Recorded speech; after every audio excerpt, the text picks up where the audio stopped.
physically our bodies can go through so much, and my body went from where I was to where I am now, and I came back from that. But also mentally, when I was learning to breathe, I had convinced myself that, I'm not going to be able to do this.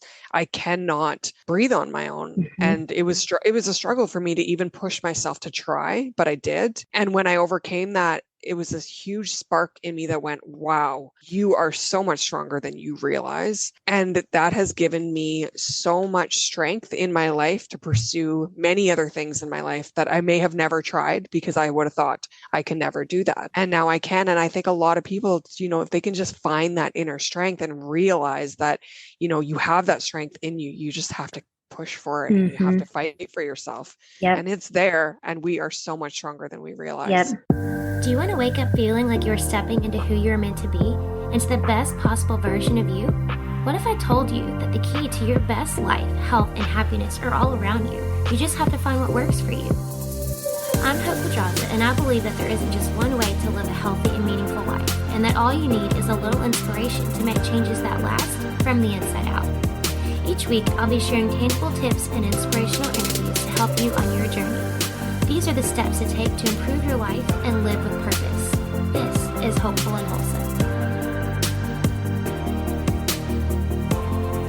Hey, y'all, welcome back to the show. I have on today's show Holly Francis. She is the author of Life Support, which is a true story of how she turned her medical horror after the birth of her daughter into a crusade of helping others. She is a mom in a blended family of five, and the face behind Holly after GBS on social media, where her recovery videos have inspired millions of people around the world. And she really, her passion right now is helping people with Guillain-Barre syndrome and overcoming. And she's there for advocacy and for fitness.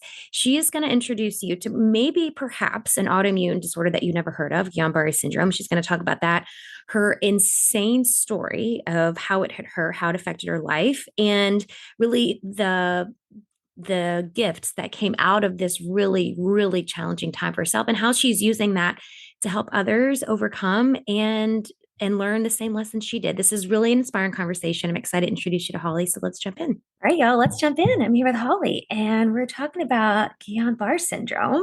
And if you're listening to this and you just hopped on and you're like, I don't even know what you're saying here in the first like 2 seconds of the episode, don't worry, because Holly is going to tell us all about it. She has a story of her own that she's going to share. But thank you so much for joining us today, Holly. Thank you so much, Hope. I'm so glad we were able to reschedule this. I know that there was Yes. kind of some bumps along the way, but it's Yeah, like you said, all in good timing. that's And right. today's the day that we get to connect, and it's going to be great. Yes, yes, it's going to happen. So let's start with the like the basics here. And what can you just give a good explanation of what is Guillain-Barre syndrome? Yeah, so Guillain-Barré, it's pronounced Guillain-Barré actually. Okay. Majority of people cannot pronounce it. I couldn't Yes. even pronounce it for the first like 3 months after I was diagnosed with it. And most people have never heard of it. Yeah. But what it is it's a rare autoimmune disorder.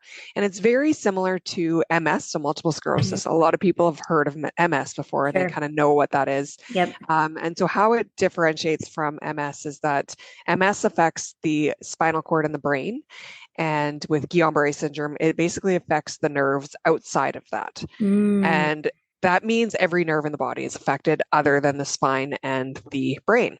wow. So basically, what it does is Guillain-Barré syndrome, there's some sort of trigger, and whatever that trigger is, whether it's there's a magnitude of different things that can happen to the body, and the body will see this trigger, and it begins to just fight off whatever that is. So when you have a cold, your immune system fights off that cold, and it Hmm. sends in your immune system to fight it off. And so with GBS, that's what happens. But the problem lies within our own bodies that it begins to attack the rest of the body and it begins to attack the nerves. So that's what an Right. autoimmune is. And so it affects the peripheral nerves, and it basically can cause weakness, pain, and paralysis. And in my Mm. case, I had a very severe case, and it was full blown paralysis. Wow, full blown. So your whole body was paralyzed. Like what how did that show up? Yeah. So what I'll kind of back it up to the beginning. So Yeah. this was in 2011, and so this was 13 years ago now. Hmm. And I was just at home recovering from a C-section, actually. I had just given birth to my daughter 3 weeks prior, and I was 26, happy and healthy, and just, really excited about my time together with my daughter and being a brand new mom. And there was really no signs of anything. And then all of a sudden it just hit me. So it started with a tingle in my fingertip. And I brushed it off thinking, I don't know, maybe I burnt myself on Hmm. something earlier that day. It was just this kind of weird tingle sensation. And then a couple hours later, I got this pain in my neck. And I later learned that what that was is actually just the inflammation in the nerves, the Mm. Guillain-Barre syndrome kind of progressing. And again, I just kind of brushed it off. Maybe I slept funny on my pillow or something like that. But the pain just kept getting worse, and the tingling in my finger kept getting more pronounced. And so then I'm kind of wondering, like, hey, what's going on? What's wrong with me? Hmm. And I'm walking up the stairs that night, and I'm having a hard time even lifting my legs. Mm. And it was at that point I was like, you know what? I'm feeling just really drained and tired. I'm also a brand new mom. I'm breastfeeding. I'm waking up in the middle of the night, and Yeah. I'm thinking like I'm just exhausted, Yeah. and this Yeah. is It's all all part of new. it. Yeah. Yeah, it's Yeah. all part of it, and Yeah. and this is just an adjustment. So Right. I'm a brushing it off. But as I'm walking up the stairs and realizing, it's getting harder and harder to lift my legs, that's when I started to think, well, maybe it's something else. Maybe I'm Hmm. not just tired. And I thought maybe it was a pinched nerve that would kind of explain the weakness and the Hmm. tingling. And so that's kind of what I thought it was. And I just tried to ignore it. I went to bed that night. I put my daughter in her bassinet and tried to go to sleep, and I just couldn't sleep because the pain was getting worse and Mm. worse. It was kind of spreading down my back. And in my mind, I'm still thinking, oh, it's a pinched nerve, and it's probably pretty severe, though, if it's affecting me this badly. I can't even Right. sleep. And I'm on the floor. I went on the floor because I was trying not to wake up my baby, and I'm like doing all these stretches, neck stretches, and yoga poses, and nothing is helping. Hours later, my daughter wakes up in the middle of the night to nurse, and I stood up from the floor, and my legs completely buckled and gave out Oh on my me. gosh. And so it was at that point I knew that, something is seriously wrong. If this is a pinched nerve, then it's affecting my ability to walk. So Right. I need to go to the hospital. And the pain was almost unbearable. I was in Mm. tears, and I had taken some pain medication. Nothing was helping. So I had my ex-husband and my husband at the time bring me to the hospital. I said, just leave my daughter at home. I don't want her to come with me. I don't want Hmm. her to be in the ER. Right. And I'll just call you in a couple hours. I'll probably get some medication. We'll figure out what's kind of going on here, and I'll Yeah. call you in a bit. And I had no idea that that would actually be the last time that I would step foot out of a hospital in over 4 months. Wow. So you were hospitalized for 3, 4 months after that moment. So that happened really fast then, right? Like the progression of it was just like It that. was. It was. So with cases of GBS, it is a very fast progression, but in my case, that was extreme. So some Yeah. people it can come on days, even a week or so, Hmm. a couple weeks. For me, yeah, it came on very, very quickly. My very first symptom was at that tingle in my finger was Hmm. around noon, Hmm. and within 72 hours of that, the paralysis had spread completely through my body, That's and I was insane. put on a ventilator, and Oh I my was rushed gosh. to ICU. You were put on a ventilator. Holy cow, that's insane. 72 hours. So so you had no other symptoms leading up to that besides the tingling. There was no other signs that anything was off. Absolutely nothing. Wow, that's crazy. So for people that, and I'm curious to know if you've ever, maybe you've had this conversation before. I've had an interview a couple times with this gal who works a lot with postpartum, and we had an episode, I guess about a month ago, that was about postpartum autoimmunity. And so I feel like, this is kind of a category that you would fall into where it's like, okay, I didn't have anything before. And then all of a sudden this thing crept up. Like, have you had this conversation before about postpartum Yes. autoimmunity? Yeah. Absolutely, yes. So with Guillain-Barre syndrome, like I said, there's typically a trigger, some sort of trigger or some sort of, something that causes an immune response. That can be anything. That can be the common cold, the common flu. It can be, there is like food poisoning that can trigger it. Very many bacterial infections. There can be, flu shots. There's a wide range of anything that can trigger an immune response. And then that's what happens with GBS. And so for me, they pinpoint it back to giving birth. Pregnancy. So I had been pregnant. I had just given birth. I had a C-section, which is surgery, which is also linked to GBS. So again, there was so many things that happened to my body that my body was seeing this trigger that it needed to fight off, and that's what it did. So they can't make any guarantees that for sure that's what it was, but given the timeline, it's very likely that it was either pregnancy or childbirth or surgery. And I have unfortunately met many women who their GBS was triggered about 2 to 3 weeks after giving birth. Wow, that's crazy. Well, I mean, it happens so often with and that's the conversation that we had before with my other guest, is it happens so often just with autoimmunity, period, just how many things flare up because you don't think about, I think we underplay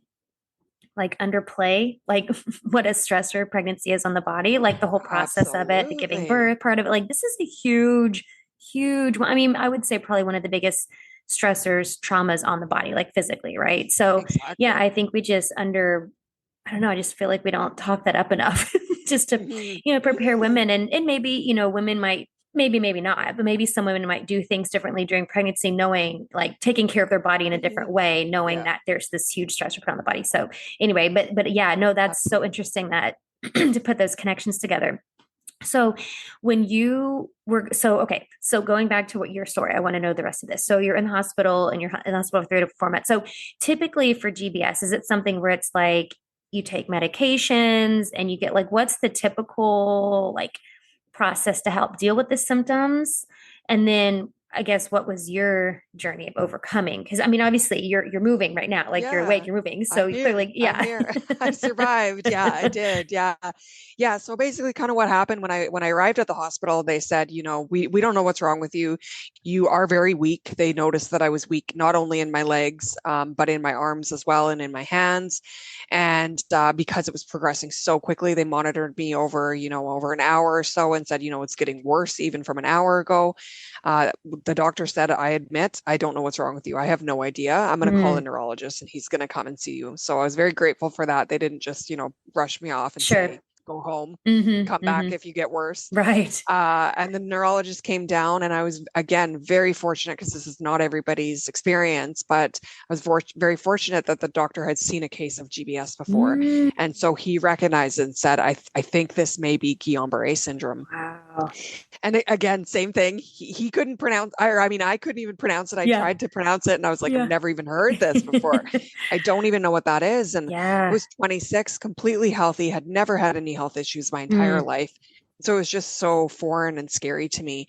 And I remember just thinking, okay, well, what happens next? Like, you're just going to give me some medication and I'm going to go home.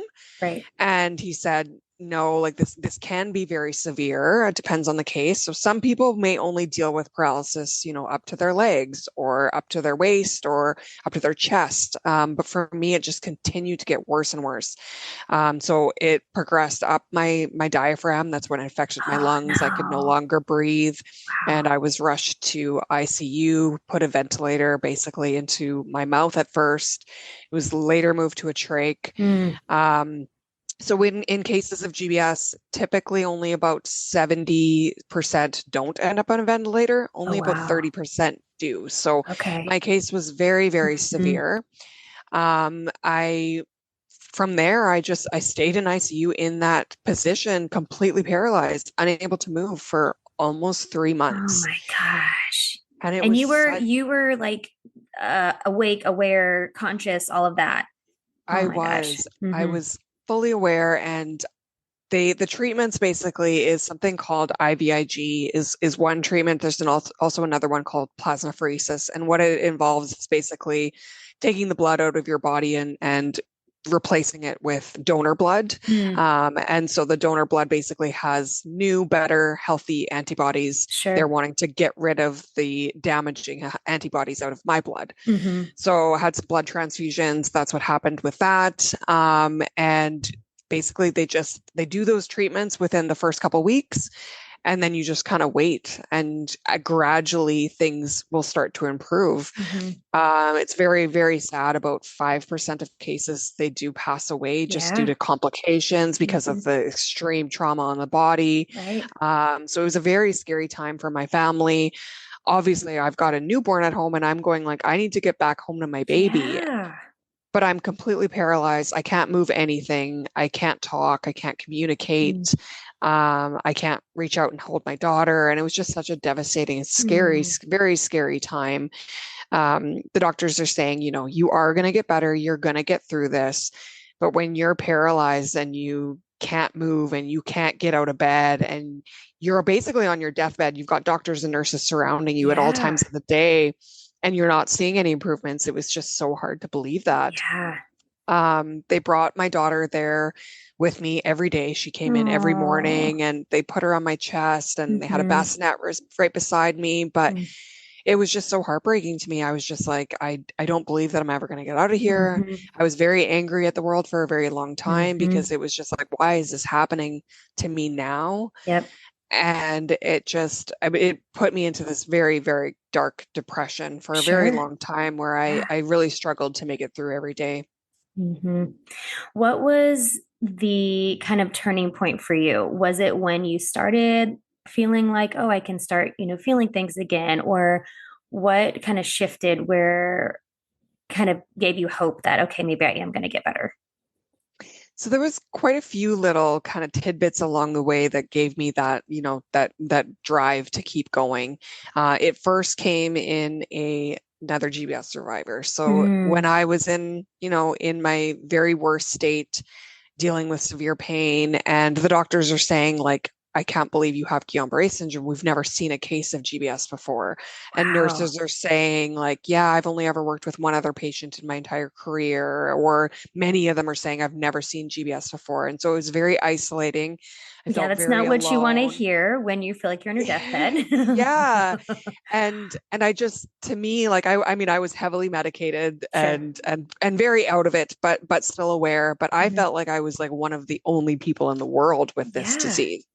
I later found out, it does affect a lot of people. It affects about 2 out of every 100,000 people per year. So it's still affecting a large population of people.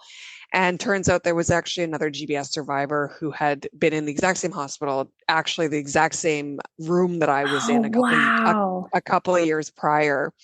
And the nurses said, you're going to get better. You're going to recover from this. And I just didn't believe them. And so they brought in this other patient, and he literally walked into my room and said, I've been paralyzed. I was in the exact same hospital bed that you were in, completely paralyzed on a ventilator for a very long time. And I recovered. And if I can do it, you can too. And so that was a huge glimmer of hope that was like, okay, somebody else survived this. Somebody else actually went through what I'm going through.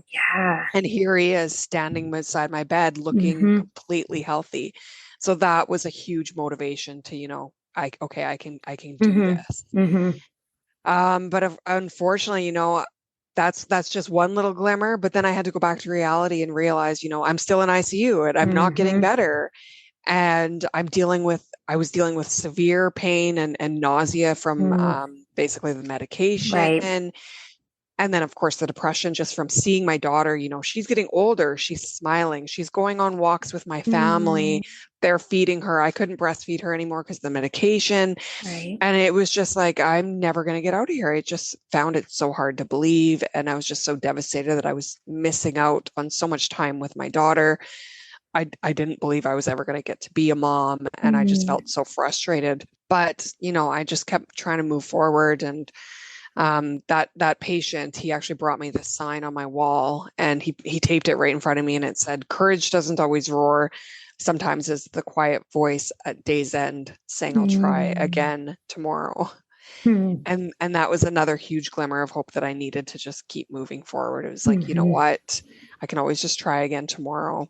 And so that's just what I did. Every day I just kept trying to forge forward, trying to just recognize any kind of improvements that I was making. If my blood pressure was stabilizing, that was a Hmm. win. Yeah. It was about 6 weeks before my body started to move again, and my fingertip was the first thing that started to move. So it kind of came all back Hmm. the way that it started, and we held on to that hope. That's a huge sign. That's a Hmm. sign that improvements are coming, and so we just really held on to every tiny little thing, reminding ourselves, we're gonna get through this. We have to just keep taking it day by day, hour by hour Yeah. sometimes, and just promising. I just had to promise myself I'll try again tomorrow. And Hmm. that's just kept what I kept doing. And the first thing that I had to learn how to do was learn how to breathe on my own, which Wow. was so traumatizing and scary. I had to go off the ventilator Oh, for gosh. 10 seconds at a time, Yeah. and it felt like I was running a marathon. I was running out of air and Mm. just struggling and not believing that I could do it. And I remember the doctor saying, like, it's going to get easier. You just have to keep trying. And Hmm. I'm going, you're not the one doing it. I Right. can't do this. And wondering if I can barely last 10 seconds, 15 seconds, and then I would be having a panic attack because I Hmm. feel like I was drowning. And I would go, how am I supposed to ever breathe without this machine if I can barely last 15 seconds? Yeah. But I just kept promising myself, I'll just try again tomorrow. And so I would try again. And the next day I would do 30 seconds and then a minute and then 5 minutes and then 15 minutes. And just Hmm. gradually over time, it just kept progressing. And eventually I was able to completely breathe on my own again. I was able to get off the ventilator and get out of ICU after 3 Wow. months. That's crazy. What a journey. Did you, when you got out of the hospital, you got about, because I'm sure you stayed there a little while longer after you Yeah. got the ICU, but when Yeah. you got out, were there like lingering side effects? Are there things that linger are there things that still show up now? Is it something that like once it's gone, it's gone? Yeah, so basically, like when you're going through the recovery, like when I got out of ICU, I was able to breathe on my own, but I was still mostly paralyzed. So at that Mm, point, I had to learn how to do everything again.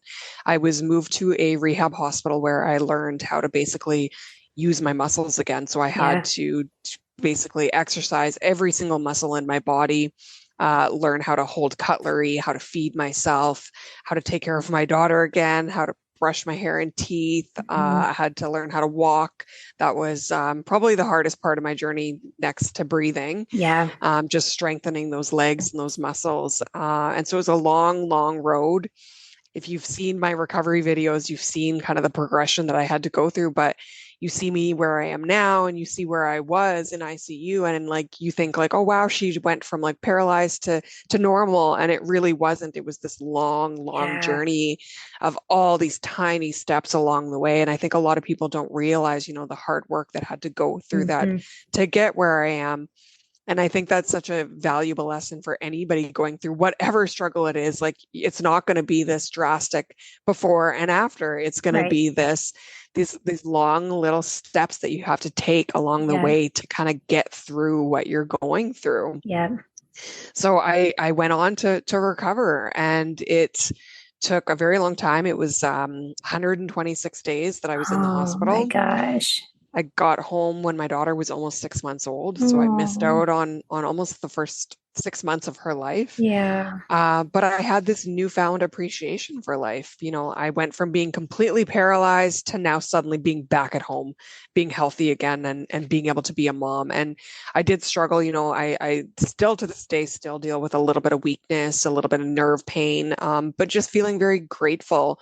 I once couldn't breathe on my own. I once Hmm. couldn't walk. I couldn't move. I couldn't speak.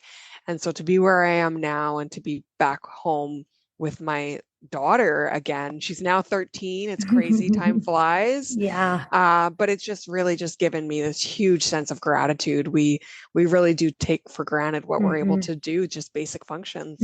Yeah, basic functions for sure. Yeah. Well, and I do think, like you said, I think it's a good lesson for everybody, for anybody dealing with anything is, I mean, I have clients that I work with that, they're not in the situation you were in that drastic, but looking for a healing from, whatever it is you're dealing with. And they want the quick, like, what's the quickest way this is going to happen? And that's just not how it works. So I think, I mean, your dedication and determination to get through. I mean, I think that's a huge testament. And that alone, I think, is such a good lesson. I mean, look at the man. I mean, it's like the pay it forward thing, right? Like the guy who had it that was in your same Exactly. hospital room, he gave you the courage to, now you're giving other people. It's like you're just, it's the pay it forward thing. It's like, yeah, this horrible thing Exactly. happened, but now you can use it to change other people's lives.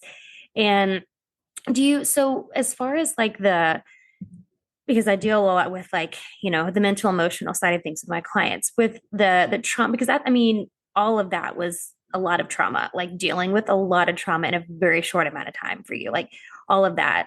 How how was that part coming back? Because I know that's also not a thing that just like you get out and you're like, okay, back to normal life. And it's like there's Hmm. you're replaying things in your head. You have all these things, these emotions that are now stored in your body because of this whole 6 month thing that you went through.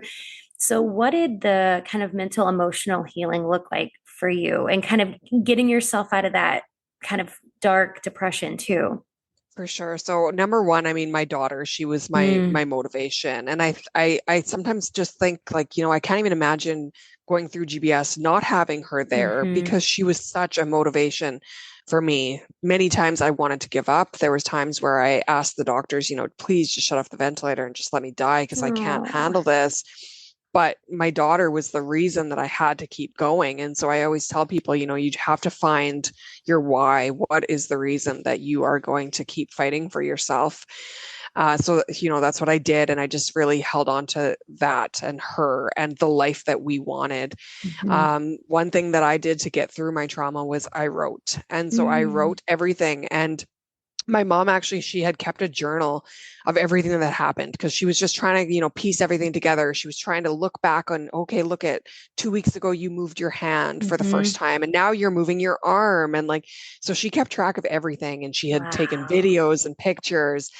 And I wanted to piece it all together too. I wanted to try to just, okay, when did this happen? And how did this happen? I wanted to know everything that happened to my body and I wanted to understand the disease because when I first heard of it, I was like, what is this? I've Hmm. never heard of this. So I really wanted to just dive in and figure it all out. And so I wrote a book and I pieced it Wow. all together and I just kind of dove through that calendar and figured out the progression and how did I feel in that moment? How did it affect me? And just that was so therapeutic for me and to be able Yeah. to move on. And I think for me, another way that I've had it help me move forward, I think we all kind of have this story. We all have things that we go through and sometimes we can kind of get stuck in them. We can be like, oh, this negative thing, this awful thing happened to me. And we just kind of stay stuck there. And for Hmm. me, I didn't want to stay stuck there. I wanted to say, this awful thing happened to me. Yeah, it was horrible and it was traumatic and it stole the first 6 months of my daughter's life with me. I never got to take her on her first walk. I never got to breastfeed her beyond those first few weeks. And it was such a dark time in my life, but I refused to just stay this victim. I said, this awful thing happened to me, and this is what I'm going to do with it. Mm, And I, like you said, I wanted to pay it forward and I wanted to help other people going through it. I wanted to be that person standing beside another hospital bed saying, I recovered and I was where you are too, and you can get through this. I wanted to be hmm. that hope.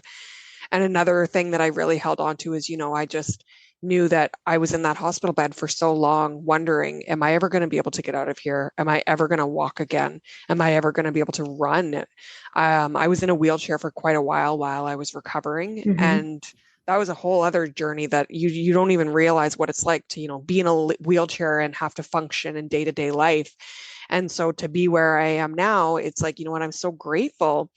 And yeah, there's always this fear of, could GBS come back? And it can. It's very, very rare. Mm. Obviously, I've already experienced rares, so that doesn't mean much. But for me, it's just like, you know what? I have this fear of like, I could be paralyzed again, and or life is so short. It can change in the blink of an eye. And that just really pushes me to go after everything that I want and to live my life to the fullest and to do everything that I've always wanted to do because you just really never know what Hmm. tomorrow will bring. Yeah, yeah, that's so big. I mean, that's huge. And I think you probably just answered it there, but because my next question was going to be, what do you think was the biggest takeaway from that experience?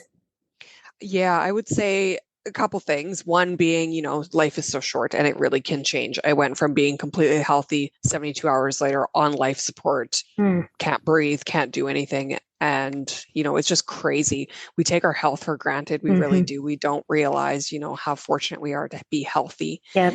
until it happens to us, right? Hmm. But another huge takeaway is just, how strong and resilient we are as human Yeah. beings, not only physically, it's just mind blowing to me that I could go from being completely paralyzed to where I am now. After I recovered, I started exercising. I wanted Hmm. to get as strong as I possibly could, and I got into the best shape of my life, better shape Hmm. than I was before GBS. Yeah. And so it was just mind blowing to me that, physically our bodies can go through so much. And my body went from where I was to where I am now. And I came back from that. But also mentally, when I was learning to breathe, I had convinced myself that, I'm not going to be able to do this. I cannot breathe on my own. Hmm. And it was a struggle for me to even push myself to try, but I did. And when I overcame that, it was this huge spark in me that went, wow, you are so much stronger than you realize. And that has given me so much strength in my life to pursue many other things in my life that I may have never tried because I would have thought I can never do that. Right. And now I can. And I think a lot of people, if they can just find that inner strength and realize that, you have that strength in you, you just have to push for it and you have Hmm. to fight for yourself. Yep. And it's there. And we are so much stronger than we Yep. realize. Yep. We all have it. We all have it. I Mhm. love that. Such good life lessons that you learned the hard way, but you learned them and now you can share your story and you're just inspiring people. So I love it. Such a good I guess testament to, yeah, like the resiliency of the human spirit. I mean, because it's the whole thing. It's the physical strength, the mental strength, the emotional strength, like all of that to push through. And here you are. And yeah, thank you so much for sharing your story. I do have another question that I want to ask you that I like to ask Mhm. everybody as we start to wrap up. But before I do that, can you let everybody know where they can find out more about you, follow your journey, and just keep up with everything? And just Holly does a lot with the community, helping people with GBS and all this. So you can follow her journey. So let everybody know where they can find out and For follow sure. that. So, yeah, I'm on Facebook, Instagram, TikTok. I have some videos that I do on there. YouTube, I'm kind of all over the place depending on what you're looking for. But the easiest way to find me is just on my website, which is hollyfrancis.com. Or also you can get there by going to hollyaftergbs.com. That's kind of my social media name. And so, yeah, you can find me there. And my book is also available either through my website or basically any major retailer, and including Amazon. And, I just really talk about the journey that I went through from complete paralysis to where I am now and Mm. how it changed my life for the better and how I turned something so awful into something beautiful. I do look at GBS as being one of the best things to happen to me. It really did change my Mm. life for the better. Yeah, yeah, I love that. Thank you so much, Holly, for sharing that. So y'all go, all that, the links to all that is in the show notes. So go check it out and check out her book. So the last question that I want to ask you that I like to ask everybody, what do you think is the most important thing you can do to live with purpose? I think finding your passion for number one is finding something that, gives you that purpose. What is something that you feel that you can give back? And sometimes a lot of people don't know what to look for. They say, like, I don't know how I can help other people. I usually say, what struggle did you overcome at one point in your life that you maybe never thought that you would be able to? And how can you give back to that community? So whether Mm, that's, volunteering, helping with specific people, even just sharing on social media, if you went through something, being that voice, sharing your story, talking about it. There's just so many ways that you kind of give back. You can find organizations and again, just whatever kind of struggle that you went through, if you can help other people get through it, then that can really give you purpose in life. yeah, I love that. And I think so often I mean, you mentioned it before, but I do think we take for granted the hard stuff we go through. And I mean, yeah, we can get to the other side and feel like, oh, yeah, like, I'm strong enough to get to the other side. But I think we take for granted like the other lessons that were meant for us and those experiences. And that is to share our story and be a testimony for other people and be the inspiration for other people. So I love that. And I think I don't know. I just feel like the world could use more of that, of us like, you know, owning the hard stuff that happened to us, but then us being able, strong enough to share that to help someone else. Cause I mean, I am a firm believer that that's why it happens to us. I mean, that's the whole reason why, you know, quote unquote, bad things happen. It's to Yes. help other people. So yeah. Yeah. Yeah. And I think, it's hard for when people especially for my case, I recovered completely and Mhm. I've had a very great recovery and not everyone does. Mhm. A lot of people with GBS will not recover completely. Some are Right. left in wheelchairs, some are left with, a lot of residual pain, dealing with walkers or canes. So, if you see somebody walking with a cane, they may have experienced GBS. You never know, Mhm. right? Mhm. And so for those people, they may not feel like, yay, everything happened Right. for a reason. I Right. love that I went through GBS, whereas I do. Yeah.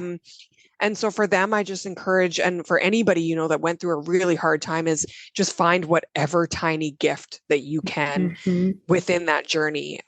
For me, it was like this intense gratitude to be a mom again. I don't think I Mm. would ever have that had I not gone through what I did. Yeah. I am so grateful to be the mom that I am today. And me and my daughter have an incredible bond that I Mm. truly I don't think that we would have had we not gone Right. through what we did together. Mhm. She was a newborn, but she still knows what I went through. She's Yeah. 13 now. And we have such a strong connection because of the fight that we Yeah. had to endure to get to where Yeah. we are. 100%. Yeah, I totally believe that. Thank you so much, Holly, for sharing your story and using your hardships for us to share, valuable lessons for us. And thank you so much for all of this and for sharing that with us. Yes, thank you so much, Hope, and giving me the opportunity to share my story and, bring awareness to GBS because so many people really don't understand, what it is and what happens to somebody or have never heard of it. Mhm. So yeah, I would love for you people to check out my book and just really learn what GBS does. I've had a lot of people that say, you were paralyzed in ICU. Were you sleeping the whole time? And I wasn't. I went through this very traumatic experience, and it's very important for people to really understand what the disease is and what it does. Yeah, for sure. So y'all go check out all the links from Holly. And thank you again, Holly, for joining us.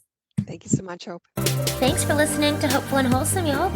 If you found value in this week's episode, please subscribe on iTunes or wherever you listen to your podcast and leave a review to let me know what you thought. I'd love to know what you find useful in these episodes so I can know how to provide the most value I can to my listeners. And if you have topics you'd like to know more about, I'd love to hear those as well. So shoot me a message on Instagram, Facebook, or LinkedIn. It's @TheHopePedraza, or you can visit my website, hopefulandwholesome.com.